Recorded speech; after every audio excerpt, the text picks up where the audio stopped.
Hi hello, मी स्वाती पुन्हा एकदा आपल्या यूट्यूब चॅनलमध्ये तुमच्या सर्वांचे अगदी मनपूर्वक स्वागत करते. तर तुम्हाला तर माहितीच आहे आपलं 90 दिवसाचं चॅलेंज चालू आहे. तर काही प्रश्न होते. तर एक दोन ताईंनी मला कमेंट केली होती, इन्स्टाला पण केली होती आणि शॉर्ट व्हिडिओला पण केली होती की ताई तुम्ही डायटिंगमध्ये चाय घेतात, तर डायटिंगमध्ये चाय चालते का, किंवा भात खाताय कधीतरी तर तुम्ही तो भात खाल्लेला पण आपल्याला डायटिंगमध्ये चालतो का. तर याच्याविषयीच मला थोडंसं बोलायचं तुमच्याशी. सगळ्यात महत्त्वाचं 90 दिवसाचं जे चॅलेंज घेतलेलं आहे मी, त्याच्यातले 15 दिवस झालेले आहेत आणि 15 दिवसामध्ये काय रिझल्ट लागला नाही हे मी अजून चेक केलेलं नाही, कारण मीच उत्साह झाली आता काय रिझल्ट लागला बघायला. मला अजून वजन चेक केलं नाही आहे मी, तर करेल मी तुमच्यासोबत ते शेअर करेलच उद्याच्या व्हिडिओमध्ये. तर 15 दिवस झालेले आहेत आपले चॅलेंजला 90 दिवसापैकी. तर सगळ्यात महत्त्वाचं चॅलेंज जर करायचं असेल ना आपल्याला, तर स्वतःवर विश्वास ठेवा. आणि कसं असतं, या गोष्टीला थोडा वेळ लागतो. आपल्याला असं वाटतं की तूप खाऊन रूप येतं, असं नाही आहे.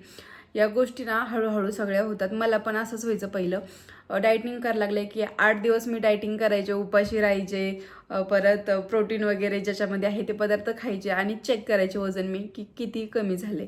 तर मला अजिबात रिझल्ट दिसत नव्हता आणि मग ते रिझल्ट नाही दिसल्याच्यानंतर मग मी काय करायचे, सोडून द्यायचे. मी म्हणायचे नाही, एवढं जीवाला जाळतोय आपण, आपलं आवडते जे पदार्थ आवडतात ते आपण खात नाही, तर रिझल्ट पण मिळत नाही. तर या गोष्टीला थोडासा वेळ लागतो, कारण आपलं वजन हे एकत्र वाढलेलं नाही आहे, जेणेकरून 8 आणि 4 दिवसात आपण डायटिंग केली तर वजन कमी होईल. जर तुम्हाला खरंच प्रॉपर करायचं असेल तर सांगून टाका की हो मला करायचं आहे, आणि त्याच्यासाठी तुम्ही 6 महिने देऊन टाका. कारण कसं आहे ना, आपण डायटिंगकडे वळलो की आपण काय करतो, बऱ्याच गोष्टी खायच्या टाळतो किंवा उपाशी राहतो. बरेच जण उपाशी राहतात आणि हे झाल्याच्या नंतर नाही का विकनेस यायला लागतो आणि काही ना काही आपल्यासोबत प्रॉब्लेम चालू होतात. तर त्याच्यासाठी काय करायचं आहे, विकनेस नाही आणायचा, प्रॉब्लेम काही चालू करायचे नाही आहेत. साधं सिम्पल डाईट करायचं आहे जे मी तुम्हाला सांगते, आणि घरातलंच खायचं आहे आपल्याला, उपाशी राहायचं नाही, भरपूर खायचं आहे आपल्याला. फक्त सकाळी उठून 30 ते 40 मिनिट आपल्याला एक्सरसाइज करायची. आणि माझी डायटिंग कशी करते मी, हे सगळं काही तुमच्यासोबत मी शेअर केलेलं आहे मागच्या व्हिडिओमध्येच. तर एकदम सिम्पल डाईट आहे माझा. आपल्याला डायटिंग करणं म्हणजे उपाशी राहणं असं नाही. प्रोटीनचे पदार्थ खायचे, आपल्या शरीराला ज्याची गरज आहे ते खायचं आहे आपल्याला, उपाशी राहायचं नाही. तेलकट पदार्थ, गोड पदार्थ हे असं काही खायचं नाही आपल्याला. आपल्याला ज्यामध्ये प्रोटीन आहे, जे आपल्या शरीराला लागतं ते खायचं आहे आपल्याला. तर प्रोटीन म्हटलं तर आपण अंडे खाऊ शकतो. चिकनचं पण आपण म्हणतो की चिकन खाऊ का नाही, तर खा चिकन. चिकनमध्ये सुद्धा प्रोटीन असतं, मी पण खाते चिकन. पण जास्त मसाल्यातलं ऑइली असं खाऊ नका, किंवा बिना मिठाचं शिजवून बॉईल करून ते सुद्धा आपण त्याच्यामध्ये खाऊ शकतो डायटिंगमध्ये. तर आता सगळ्यात महत्त्वाचा प्रश्न आहे की आपण चहा घ्यायची का नाही डायटिंगमध्ये. तर आता कसं आहे, प्रत्येकाचं आपलं कसं आहे, झोपेतून उठल्याच्या नंतर फ्रेश झाल्याच्या नंतर आपल्याला सगळ्यात पहिली चहा लागते. चहा घेतल्याशिवाय अजिबात आपल्याला बरं वाटत नाही आहे आणि कामाकडे सुद्धा दुर्लक्ष होतं. मला पण तसंच होतं. म्हणून मी दिवसभरामध्ये 1 कप चाय घेते. दिवसभरामध्ये 1 कप चहा पिलेलं काहीही हरकत नाही. तुम्ही 1 कप चहा पिऊ शकता. जर तुमच्याच्यानं होतच नसेल की कंट्रोलच होत नाही आमच्याच्यानं चहा पिणं, तर तुम्ही दिवसभरात 1 कप चहा तुम्ही घेऊ शकताय. आणि जर ते नसेल चालतं, तर तुम्ही गुळाची चहासुद्धा घेऊ शकता. गुळाची चहा हेल्दी आहे, ती सुद्धा 1च कप घ्यायची आहे. हेल्दी आहे म्हणजे 2-2 कप घ्यायची नाही, 1च कप घ्यायची आहे गुळाची जरी घेतली तरी. तर आपल्याला असं दिवसभरात 1 कप चहा घ्यायची आहे. म्हणजे संध्याकाळी बऱ्याच जणांना 5 वाजता चहाची तलप होते, मला पण होते 5 वाजता. मग त्या टायमिंगमध्ये मी काय करत असते, गुळाची घेत असते किंवा लाईटली उगत थोडीशी काहीतरी चहा घ्यायची, जास्त नाही घ्यायची. बरेच जण चहा म्हटलं की मग पेला भरून किंवा कप भरून घ्यायचा, आणि बिस्किट वगैरे अजिबात त्याच्यासोबत खायचे नाही. चहा घेऊ शकताय तुम्ही, चहा प्या, पण त्याच्यासोबत बिस्किट खाऊ नका. बिस्किट खूप हानिकारक आहेत वजन वाढण्यासाठी, तर ते आपल्याला खायचं नाही. दुसरा प्रश्न असा येतो की डायटिंगमध्ये आपण भात खायचा का नाही. हे बघा, भात खाण्याची क्वांटिटी ही आपल्याला माहिती असायला पाहिजे, किती खायची म्हणून. बरेच जण बिर्याणी वगैरे म्हटलं, दुसऱ्याचं नाही सांगत, मी माझं सांगते.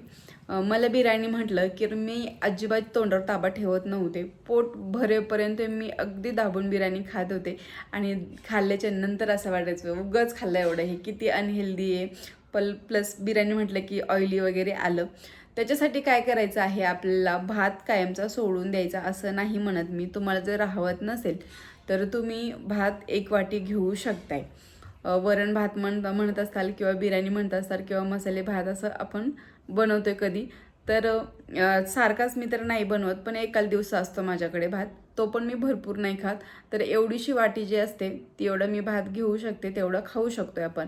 असं काही नाही की भात बंदच केला पाहिजे, तर भात तुम्ही खाऊ शकता, हेच मला सांगायचं होतं. ताईची कमेंट आली होती म्हणून म्हटलं चला मी तुम्हाला सांगते. तर जी मी काल रुटीन दाखवली होती तीच रुटीन मी पूर्ण दिवस फॉलो करते आणि ही 90 दिवस मला रुटीन फॉलो करायची आहे, म्हणजेच 3 महिने. तर मी तर म्हणते स्वतःला 6 महिने देऊन टाका. 6 महिन्यात तुम्हाला रिझल्ट बघायचा असेल तर त्याच्यासाठी थोडेसे कष्टसुद्धा करावे लागतील आणि तुम्हाला 90 दिवस म्हणजे 3च महिन्यात बघायचं आहे, त्यामुळे तुम्हाला जास्त कष्ट करावं लागतील एवढं. तर मी 6 महिने तर देऊन ठेवलेले आहेत मला पाहिजे तशी बॉडी बनवायला, म्हणजे बॉडी नाही म्हणजे तब्येत बनवायला, म्हणजे 20 kg कमी करायचे त्या अर्थाने. तर ठीक आहे, आपण 3 महिन्यात 10 किलो कमी करू आणि 3 महिन्यात 10 किलो. कसं आहे, थोडासा वेळ स्वतःसाठी काढणं गरजेचं आहे. आपण स्वतः सगळ्यांसाठी करतो, पण स्वतःसाठी काही करत नाही. आपण स्वतःला वेळ देत नाही आहेत. सगळ्यांसाठी करायला वेळ आहे, पण स्वतःचं करायला अजिबात वेळ नाही आपल्याला. आपल्या डायटिंगकडे दुर्लक्ष करणं, प्लस जे असेल ते खायचं. मी स्वतःसाठी कुठं वेगळं बनवू, प्लस सकाळी कुठं उठता एवढं लवकर, मुलांचे टिफिन बनवायचे, आहुंचा टिफिन बनवायचा आहे, घरचं आवरायचं आहे, हे करण्यात आपण 1 तास स्वतःला सकाळी द्यायचा आहे. आपल्याला म्हणजे एक्सरसाइज म्हणा, चालणे म्हणा, हे सगळं काही आपल्याला फॉलो करायचं आहे. कोमट पाणी पिणं, जिरे पाणी पिणं, डिटॉक्स वॉटर, हे सगळं काही मी जे फॉलो करते ते तुमच्यासोबत मी शेअर करतेच. जे काही मी सगळं करते ते सगळं काही तुमच्यासोबत शेअर केलेलं आहे मी आत्तापर्यंत. फक्त एक गोष्ट शेअर नाही केली मी, एक्सरसाइज कुठली करते. तर त्याच्यासाठीच मी उद्या तुमच्यासाठी एक व्हिडिओ घेऊन येते, एक्सरसाइज मी कुठल्या करते. तर बघायचं असेल तर नक्की आपल्या चॅनलला सबस्क्राईब करा, नवीन असाल चॅनलवर. तर उद्याच्या व्हिडिओमध्ये मी तुम्हाला दाखवणार आहे माझ्या एक्सरसाइज कुठल्या आहेत आणि कुठल्या स्टेप करते मी, किती स्टेप करते, हे सर्व काही उद्याच्या व्हिडिओमध्ये येणार आहे. तर चला, आपल्या चॅनल नवीन असेल तर प्लीज चॅनल सबस्क्राईब करा. आणि तुम्हीसुद्धा माझ्यासारखं काही चॅलेंज घेतलं असेल, 20 दिवसाचं म्हणा, 21 दिवसाचं, 90 दिवसाचं, तर मला कमेंटमध्ये येस म्हणा. तर चला, या व्हिडिओमध्ये इथेच थांबते. भेटूया नेक्स्ट व्हिडिओसोबत. तोपर्यंत बाय बाय.